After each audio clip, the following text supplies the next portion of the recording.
देवता सन्यासी महात्मा ने कहा, मैं समझ रहा हूं, जाको प्रभु दारुण दुख देही ताकि मत पहले मिले। इतना समझाने के बाद भी ब्राह्मण देवता नहीं मान रहे तो जाओ, अपनी झोली से एक सुंदर सा फल निकाला और ब्राह्मण देवता को दे दिया, ले जाओ, अपनी पत्नी को खिला देना। तो ब्राह्मण देवता ने कहा, इससे क्या होगा? सन्यासी महात्मा ने कहा, इसको खिला दोगे तो आपके पत्नी के गर्भ से पुत्रो अति निर्मला सुंदर बुद्धि की संतान पैदा होगी। ब्राह्मण देवता बहुत प्रसन्न हो गए। उन्होंने कहा, कोई नियम होगा तो भी बता दीजिएगा। सन्यासी महात्मा ने कहा, बहुत ज्यादा नियम नहीं करना है, 1 वर्ष तक सत्य बोलेगी, पवित्रता से रहेगी, ब्राह्मण को भोजन करवाएगी, जमीन पर शयन करना है। यही 1 वर्ष तक नियम का पालन कर लेगी तो आपके यहाँ सुंदर संतान का जन्म होगा। ब्राह्मण देवता प्रसन्न होकर के फल लेकर के आए, अपने पत्नी से कहा, देवी कहाँ हो? तो धुंधली भी बड़ी झगड़ालू स्वभाव की थी, क्रूर स्वभाव की, बड़े जोर से डांटा, क्या पहाड़ उठाए चले जाते हो, हमेशा चिल्लाते रहते हो, क्या लेकर के आए? ब्राह्मण देवता ने कहा, देवी क्यों चिल्ला रही हो? मैं एक सुंदर सा फल लेकर के आया हूँ, साधु महात्मा मिल गई।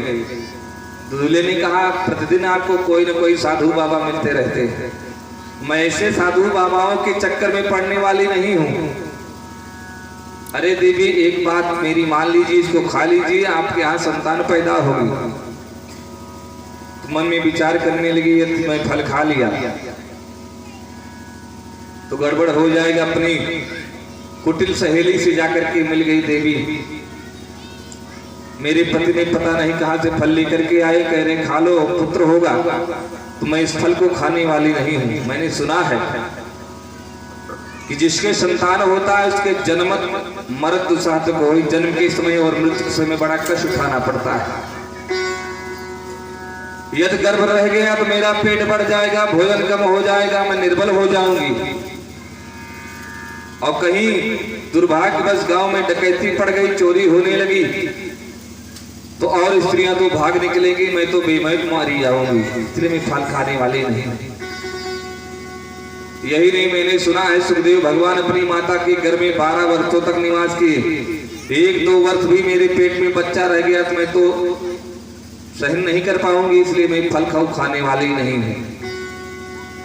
और मेरे हिसाब से जो बंध्या स्त्रियां हैं, विधवा नारी हैं, यही सबसे बड़ी सुखी है, मैं इस चक्कर में पड़ने वाली नहीं हूं। सखी ने कहा, चिंता क्यों कर रही हो?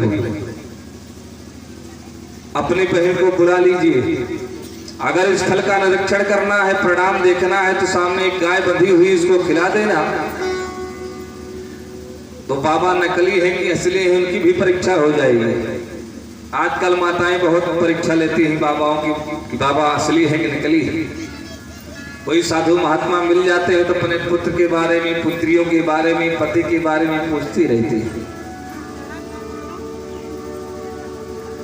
तो उसी समय उसकी बहन आई, बोली, बहन चिंता मत करो, मेरे बच्चा होने वाला है और आपके पति को पैसे की, धुंधली ने कहा, आपके पति को पैसे की आवश्यकता है और मेरे पति को संतान की आवश्यकता है। तो उनकी बहन ने कहा, चिंता मत करो, समय के आने पर मैं अपना पुत्र आपको दे दूंगी और अपने पति से कह दूंगी कि बच्चा शांत हो गया, इसलिए इसके लिए आप चिंता मत करो, मैं आपको उपाय बता दे रही हूं। तो इसकी बात धुंधली को पहुंच जची, क्योंकि जो जैसा रहता है उसको वही भाता है। जौन रोगी के मन भावे वह वैद्य बतावे, जो जैसा जिसको अच्छा लगता है वही मिल भी जाते हैं। धुंधली की बहन की बात धुंधली के मन में बैठ गई कि सही कह रही हो। और इधर आदिदेव जी महाराज आकर के बार बार धुंधली से पूछते, बच्चा कब होगा? तो धुंधली यही कह देती, महाराज होने वाला है, चिंता मत करो। कुछ समय व्यतीत हुआ तो वही धुंधली के बहन के एक सुंदर सा बालक हुआ, ले आकर के रात ही रात में धुंधली के हाथ दे दिया और सम पैसा लेकर के निकल गई। और जाकर के आप देव जी महाराज को बता दिया कि महाराज सुलभता पूर्वक संतान हो गया है। इतना सुनना था कि आप देव जी महाराज बड़े उछलने कूदने लगे। बहुत प्रसन्न हुए कि बुढ़ापे में मुझे संतान की प्राप्ति हुई है, क्योंकि इसका आनंद ही ऐसा होता है पुत्र प्राप्ति का।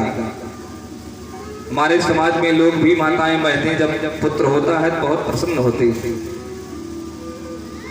और यही प्रसन्नता महाराज दशरथ को भी हुआ था कि दशरथ पुत्र जन्म